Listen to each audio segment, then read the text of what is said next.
My friends had a guy email me saying basically, you don't believe active management can outperform? And I said, I don't. I don't believe active management can outperform. And the guy said, well, here's some funds that have outperformed. And I just, I just can't help but laugh at this. Well, here's some funds that have. Well, hell, you can always find a mutual fund or an investment that has done better than the average, which is what the indexes are inherently. No one debates that. No one sits there and says, oh, you can find a fund that has outperformed, thus active funds have outperformed. No, I mean, you can't make that correlation that because you can find a mutual fund or two or 7 or 20 that have outperformed over a set period of time, that means active funds outperform. No, any indexer is not going to say that the index beats all funds. It inherently can't do that. What an index funds do is they beat most funds because the index is inherently the average. You take the mean, and that's your market, and then you factor in fees, and that puts the majority, if not the vast majority, on the left-hand side of the mean. It's that simple. So to go back and say, I have these active funds that have outperformed, well, anyone can cherry pick too. And the first thing you see in prospectus is past performance is no indication of future performance. So that's what we know because we don't know.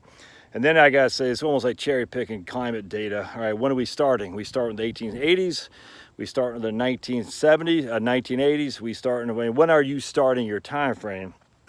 But even that, I don't even care. I mean, even that's just silly. I mean, I'd argue that because you can look at what's the fund is. I'm a big fan of American funds, the Investment Company of America, the ICA, and over many different times it has outperformed the S&P 500. Not all the time. Over sometimes it has, and sometimes it hasn't. I mean, that's just that's just a fact.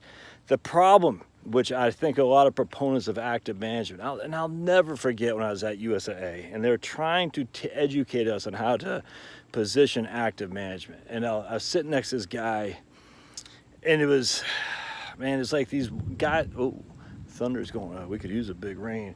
This guy was just wanting so bad to, what he thought was helping people by just falling hook, line, and sinker for the company line, which was active management outperforms. And I'll never forget when I got to USAA, and I first started saying to everybody, just buy the index fund. And I said, yeah, we don't believe in active management. And my boss, my first boss, the guy who I almost quit over because the guy was just not a very good boss, just not a good. I mean, I'm not saying he's a bad guy, just wasn't a good boss. But he said, oh, we believe in active management. I said, what?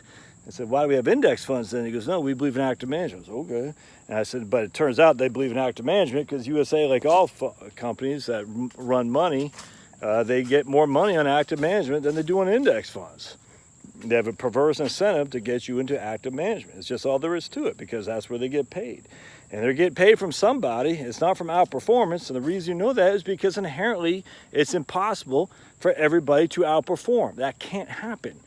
And so the issue is, again, going back to the nature of the markets. Some outperform, some underperform. You have the mean in the middle. That's the market, all right? You take in fees. The fees do not add value. The fees take away value. So when you take the mean, that's going to put more people to the left of the mean. It's just that. It's the weirdest thing how some people don't get this, the proponents of active management. And again, they'll say, well, here's some funds that are done. I said, okay, but here's what we say in the index fund realm. You can't predict which funds will outperform.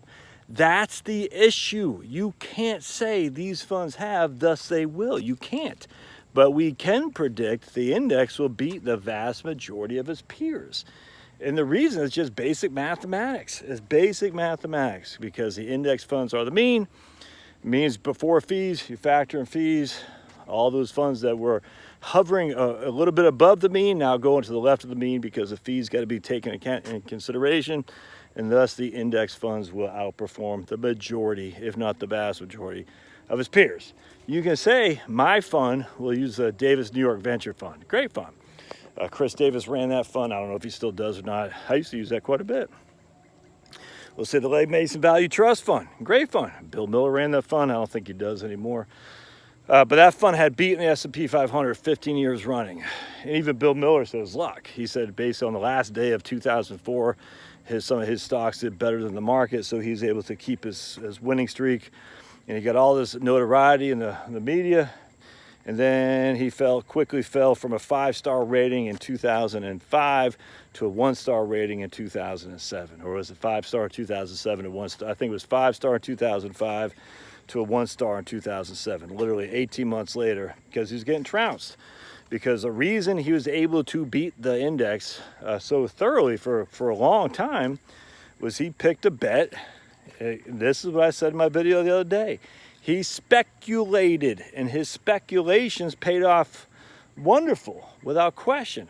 Those will always come to an end. Whenever you're speculating, at some point, your winners will turn against you, and you're gonna look like the biggest idiot. And he bought, was that Countrywide Bank or something like that, Countrywide Mortgage, where that crook Angelo Mozillo was giving politicians favorable loans. And of course, because the politicians were all Democrats, no one cared. If that was the other way around, it would have been, that guy would be in jail. But because he gave it to Chris Dodd and all these libs, no one cared. I mean, they kind of cared, but it wasn't enough to do anything. But anyway, it's just funny because if he would have done that to Rand Paul, I guarantee Rand Paul would have been run out of office. But anyway, so Bill Miller had bought those stocks. He bought a lot of bank stocks, I think, if memories. I remember he bought Countrywide. I think Wells Fargo or something like that. I can't remember. But anyway, those proceeded to get hammered. And so his star quickly faded in 2007, 8, and 9. And I think he's actually come back a little bit. I don't know if he's run a Legg Mason Value Trust, but I think he came back nicely. But again, he did outperform for 15 years running. And so people bought that fund thinking, well, Bill Miller is the only fund manager to beat the S&P 500 for 15 years running. I better invest with him. Well, the only reason he did it, because he got lucky, as he even said. He said he got lucky. And then his gambles got killed and lost a lot of people out of money who bought when the times were going bad. They bought it too late, and they bought it because the performance looked good. They said, I'm going to buy this now, and they were late to the game, and then they proceeded to get crushed. Because the only way you can outperform is if you're concentrated, taking risk, taking bets, speculating that this section of the economy will do better than that section. And it could prove right for many years running, just as witnessed by Bill Miller. You could prove right. When it proves wrong, you're going to be in a world of hurt. But if you want to outperform, that's what you have to do. You have to be concentrated. There's this rule, and they started using it. One guy at Yale, and I forgot what the other guy was at. I forgot their names.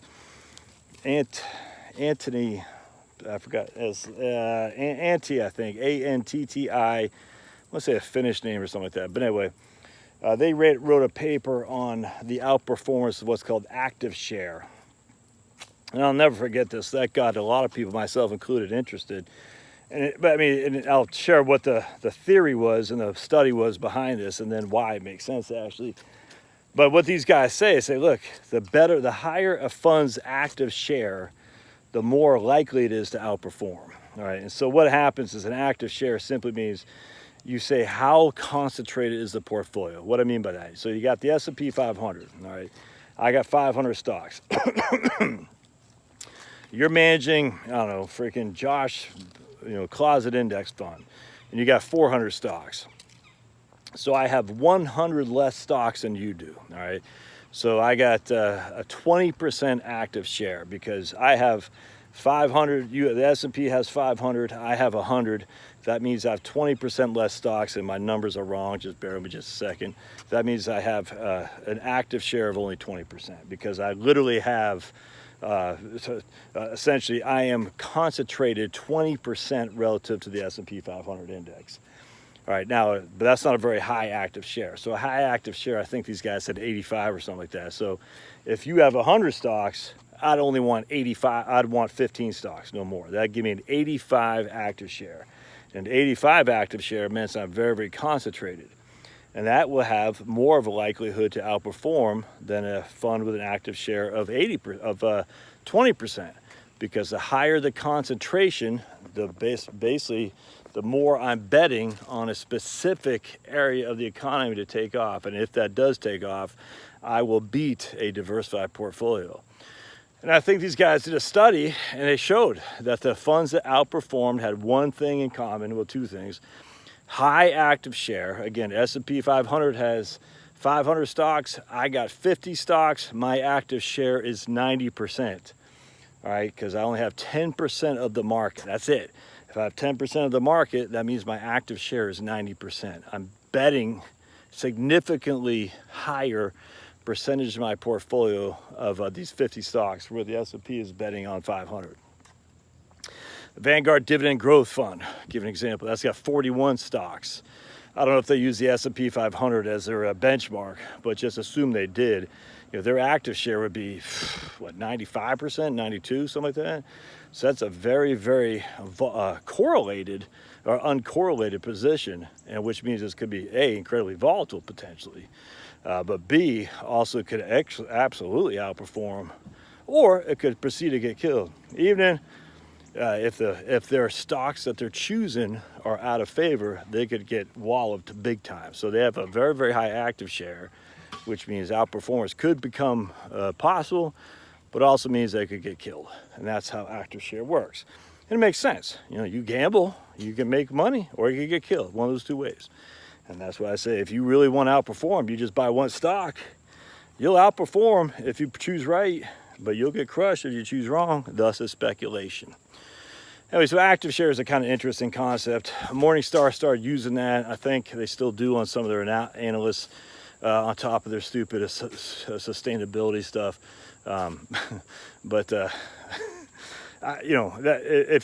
I.e., what anti, and I forgot the other guy's name is, and I got bugs flying all over me because I'm breathing CO2 out my nose, and the bugs love CO2. But if you want to outperform, you have to be concentrated. You have to have high active share, and that means you're taking a bet. No other way around that. And you absolutely could pay off. Like I said, if you bought Amazon, you're a freaking outperformer genius. But now what are you going to do? You can buy Amazon again because Amazon outperformed. Well, that wouldn't make any sense, I don't think. I mean, you could. But the idea that Amazon outperforms, so let me buy it again because it outperformed, that's in of itself is silly. But that's what a mutual fund does. A mutual fund that outperforms, you're going to say, I'm going to buy this mutual fund because it outperformed. And you say, okay, but they're buying the stocks that outperformed. What makes you think those stocks are going to outperform like they have in the past? It just is. That's why you can't invest based on past performance. I mean, it just doesn't make sense to do that. Now, you might say, like I do, well, I feel value stocks will outperform because they're lower costs and they have higher dividend yields. That's a gamble. It's a speculation relative to the market. If I'm right, I'm looking like a champ. If I'm wrong, I'm looking like a sucker. That's all there is to it. And I mean, I'm comfortable based on historical evidence of prices versus earnings. The lower the PE ratio, historically, the more outperformance there's been, simply because those stocks happen to have more upside because they're trading at low multiples. It inherently makes sense to me. It's like buying something on your real estate. You don't want to buy the most expensive house on the block. You want to buy the least expensive house on the block if the block is rising as a whole. You buy the most expensive house on the block when the block is going down in value. That has more downside opportunity than up, without question. So that's what PE ratios, in my opinion, mean. And that's how you potentially could profit buying low multiples. Doesn't mean it will happen, but I think it's a valid gamble. So anyway, you can by all means buy active shares. I love American funds or active management. American funds is active management. I own Vanguard Dividend Growth, which I just said is very active management, high active share. What Anti and the other guy wrote about, they said, do not buy closet indexers, because a closet indexer is a fund that mimics the index with high fees. And that's the worst type of investment. So don't do that, that's for sure. Or just buy the index and be done with it. All right, we'll see you guys.